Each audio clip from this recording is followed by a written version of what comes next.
guys, Ubisoft just canceled an Assassin's Creed game set in the post-Civil War era.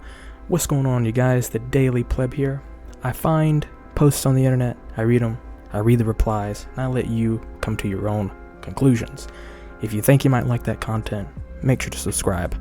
But with the shilling out of the way, let's go ahead and read the post. It comes from Discussing Film. Ubisoft canceled an Assassin's Creed game set in the post-Civil War era, featured a black assassin who was formerly a slave. Players would fight the emerging KKK. Leadership canceled it after concerns with US political climate and Yasuke backlash. My quick opinion. I think a Civil War Assassin's Creed would be dope if it was made like 10 years ago.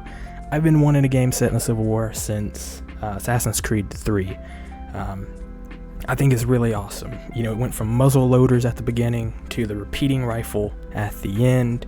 Lots of spy intrigue between like notes being hidden inside like dolls. There's a lot of intrigue going on during the Civil War. Lots of spy stuff. And of course, you know, after it, President Grant essentially eliminates the Klan. So it would be cool to kind of get, you know, letters from Grant telling you, hey, this is where the next sale is going to be. I think it would be dope. Unfortunately, I don't think Ubisoft has the chops to make it and make it interesting without it being cringe. You know, they don't like to make likable villains or interesting villains at all anymore. And I'm going to be honest, the US political climate, I've been on Twitter, okay? The amount of videos I have seen of like certain ethnic groups committing violence against other ethnic groups is all over Twitter. I don't think it would be perceived well at all. As far as Yasuke goes, I mean, like, I felt like the best time to have a black protagonist would have been this game and not the one set in Japan. I'm not going to touch that though. But now we're going to get into the replies. In case people don't know, Assassin's Creed Black Flag Freedom Cry is an amazing DLC featuring a black assassin helping to dismantle slavery in Haiti. It's a short but very compelling story, and I'd recommend it to anyone who would have been interested in the canceled game. I have not played Freedom Cry, but I have played Black Flag 4. Thought it was good. Freedom Cry is probably good. I mean, Ubisoft back in the day was awesome. The problem wasn't the black guy. The problem was that people don't want unnecessary ethnic swapping. If you don't make a game set in Japan and have non-Japanese protagonists, that's dumb. If the story is set in the post-Civil War era and it is versus the KKK, then the story would call for a black assassin. I don't think anyone would have had a problem with that. Now, same story, same setting, and make assassins Chinese, for example, people would find that regarded, which is what they did wrong in Shadows.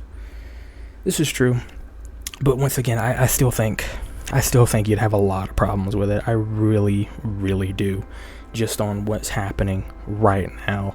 You know, when you look at Arena, Zarutska, Charlie, and the current rhetoric on anybody who's conservative, I do think you would have had a problem regardless. Ironically, this would have cooked and made more sense than Shadows. I agree. Nothing about this premise would have been any more political than any other Assassin's Creed game. This is not true. Hurt feelings from conservatives not wanting to acknowledge a specific time period would have literally been the only difference. I mean, this isn't true.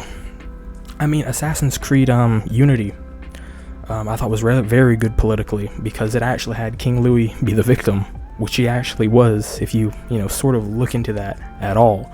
But he did not deserve to get beheaded. Really got betrayed by those closest to him. But as far as this thing, like, hurt feelings from conservatives, like, I wonder why they would be worried, considering you call them, German authoritarian enjoyers, the istophobes, you do it constantly. Yeah, I wonder why they wouldn't want a game where essentially you're taking out your sick fantasies on it. I wonder why. But of course, they don't know that's what they're propagating. What kind of person would be insulted about a video game where you kill white supremacists? Why would anyone seek to pander to such a person? This is the problem. Because what do you consider a white supremacist, right? Like, you know what I mean? Like, what do you consider? Is it someone who, I don't know, wants more police presence? Is it someone who wants, to not have drugs on the street, what do you consider white supremacy? That's the real question. If the country's politics are so easily offended by video games about a black slave killing white supremacists and Nazis, then people should actually be concerned. You know, we can point this right back at people like this. You know, what was the problem with hatred? A lot of people were upset about it because of the unnecessary violence. You know, you had Baldur's Gate 3 also had a small section of people who didn't enjoy it because of the over sexualization, and of course by type 1 and 2. I mean, like, this isn't a new thing. People are offended by video games constantly. I mean, people were upset that, you know, Dark Souls series is hard. It is what it is. I'm more curious of how the KKK would have been tied into the Templars. The Templars, from what I recall, have tried to take over through positions of authority. The KKK are an extremist group with tons of eyes on them. Sort of goes against how they operate. I don't know, probably the individual landowners, because they were wealthy. But either way, that's all I'm going to go into it. I think the game could have been cool if it was made like 10 years ago. I don't think they have the chops for it anymore. And yeah, hope you guys enjoy the video. Make sure to like, comment, and subscribe. And I'll see y'all in the next one. Bye bye now.